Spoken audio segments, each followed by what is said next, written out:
करती हूँ। आज मैं एक बहुत ही प्यारा खारवाना गीत लेकर आई हूँ। अगर आप सभी को अच्छा लगे तो प्लीज लाइक करना, कमेंट करना और मेरे चैनल को सब्सक्राइब करना। चोरी है गना रतिया, चोरी है गना ले हो दिनवा में झूलनिया रतिया, चोरी है गना ले हो दिनवा में झूलनिया रतिया, चोरी है गना।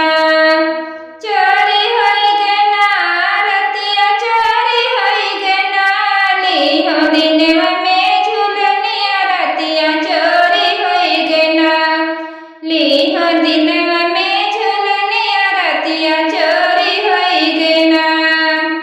सासू जी से पूछो, ससुर जी से पूछो, सासू जी से पूछो, ससुर जी से पूछो, मर बलमुआ बैरिना हार जुआ में झूलनिया, मर बलमुआ बैरिना हार जुआ में झूलनिया।